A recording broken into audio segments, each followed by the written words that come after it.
In a small town full of busy people and fast days, there lived a boy named Zion, 10 years old, known for one special thing, his smile. He wasn't rich. He didn't have the newest shoes or the fastest bike, but his smile. It was genuine, constant, and contagious. Zion walking to school, passing neighbors.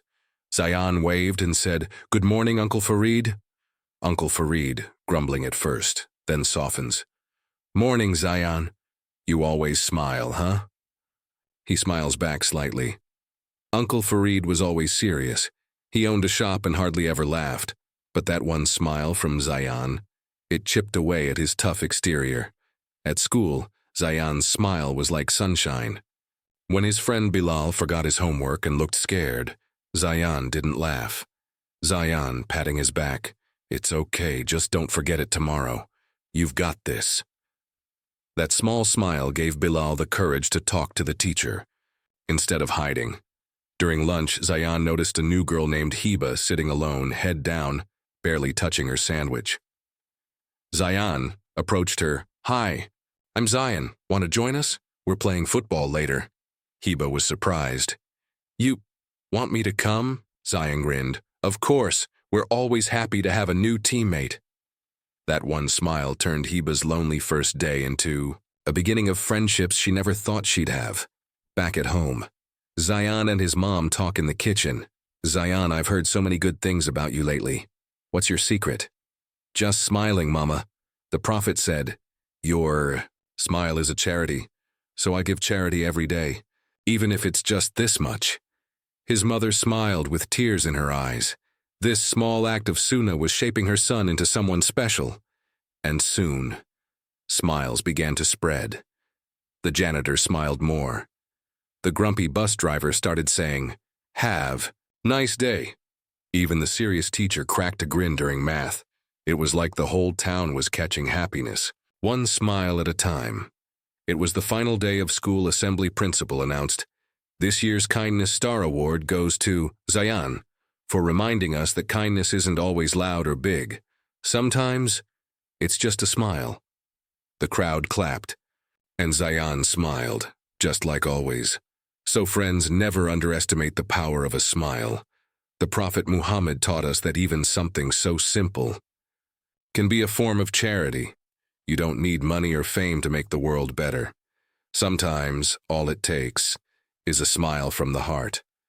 So go ahead, smile at your sibling, your parents, your neighbor, even a stranger. You never know who needs it most. Start your chain of charity today, one smile at a time. If this story made you smile, don't forget to like, share, and subscribe for more stories that warm your heart and light your soul. Together, let's spread goodness, one smile at a time. It was the final week before exams at Al Noor Academy, and the tension in the air was so thick you could almost cut it with a knife. Among the nervous faces was Zaid, a 13-year-old boy known for his quiet nature and average grades. Zaid wasn't a bad student, but this time, things were different. His father had recently lost his job. His mother worked double shifts just to make ends meet. Everyone in the house was stressed, and Zaid felt it too. But what really got to him were his father's words just a week before the exam. "Son, if you can score above 90%, maybe we can get you into a scholarship program. That would really help us." Zaid nodded silently, feeling a strange knot in his stomach. He wanted to make his parents proud.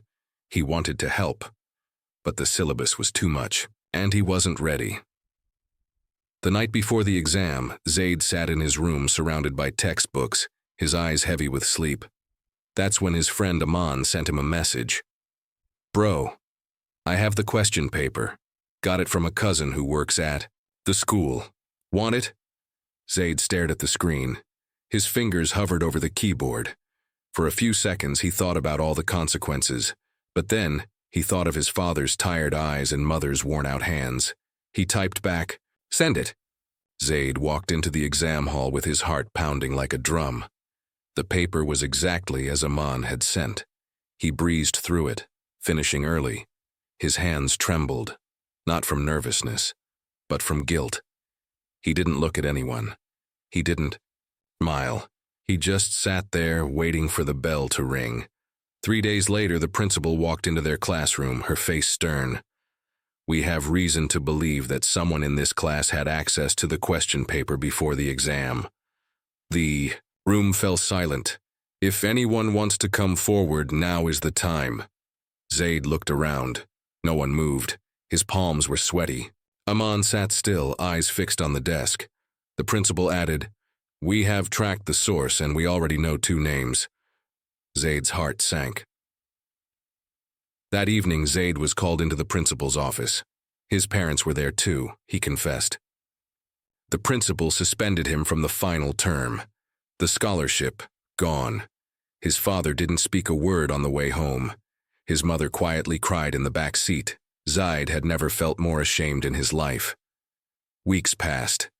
Then one evening, his father called him to the prayer mat. "Zaid, I was angry, but I'm proud of one thing. You told the truth. That's the first step of a man who wants to grow. Allah sees the heart, and maybe this was a lesson you needed." Those words struck deep. From that day on, Zaid changed. He studied harder, not for marks, but to truly learn. He helped his mother with chores and volunteered to tutor younger kids in the neighborhood. People noticed. A year later, he took the exams again, this time with integrity, no shortcuts, no cheating. When results came out, Zaid had scored 92% on his own. The principal congratulated him personally. "You didn't just pass the exam, Zaid. You passed the test of character." Zaid stood in front of his class during assembly, sharing his story. "I cheated once and I was caught. But being caught was the best thing that ever happened to me, because it taught me that honesty doesn't just make you a better student, it makes you a better person." Friends, always remember, that honesty is the best policy, because it builds a future you can be proud of.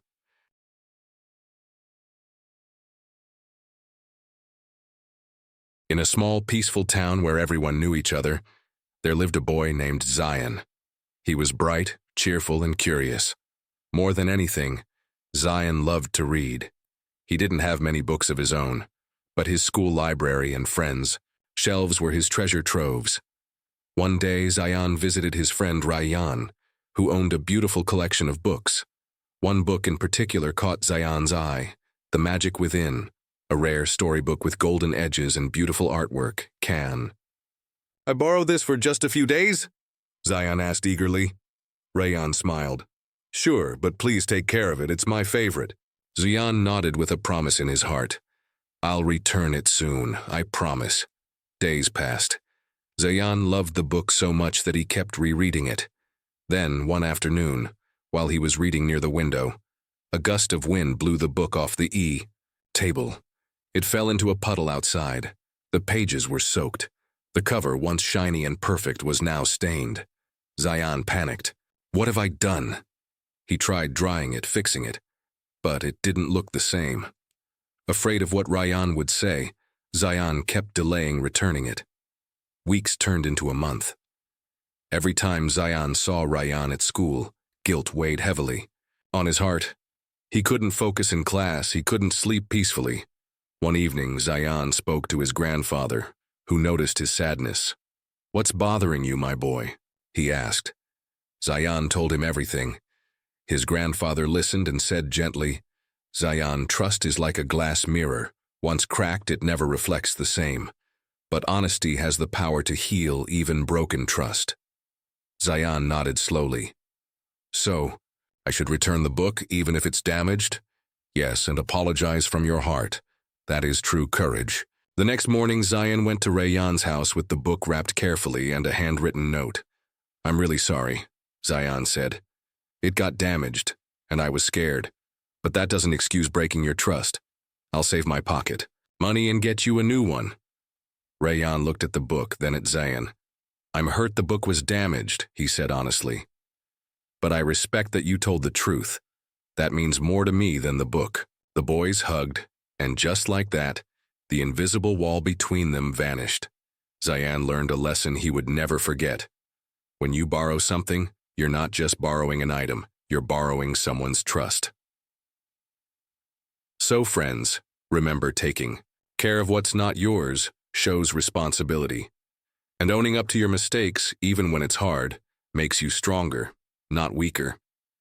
From that day on, Zion became known as the boy who always returned what he borrowed, with care, respect, and honesty, because sometimes it's not about the book. It's about the bond behind the book. If you found this story heart-touching and inspiring, don't forget to like this video, share it with your friends and family, and subscribe for more motivational stories that build character and values. Comment below. Have you ever borrowed something important? How did you take care of it? It was the night before Ramadan, and Sammy could barely contain his excitement. He loved the month of fasting, the delicious iftar meals, and staying up late for Taraweeh prayers. But this year, something extra special had appeared in his room. A beautifully decorated Ramadan calendar, shimmering with golden patterns. "Mama, did you get me this?" Sammy asked, running his fingers over the tiny numbered doors, one for each day of Ramadan. Mama shook her head. "No, dear, that wasn't from me. Maybe it's a special gift for you to discover." Curious, Sammy carefully opened the first door, revealing a tiny scroll of paper. It read, "Day 1. Help someone today without them knowing." Sammy's mind raced, with ideas. The next morning, while Mama was busy preparing iftar, he quietly set the table before she could ask. When she turned around and saw everything ready, she smiled. "Oh, who did this?" Sammy just grinned and said nothing. At that moment, something magical happened. The calendar glowed softly and a golden star appeared next to the first door. "Did you see that?" Sammy gasped. The next day, he eagerly opened door number 2. Day 2. Control your anger today. Sammy thought it would be easy, but by midday, hunger made him cranky. When his little sister, Lena, accidentally knocked over his coloring set, he almost shouted. But then he remembered the challenge. Taking a deep breath, he said, "It's okay, Lena. Let's clean it up together."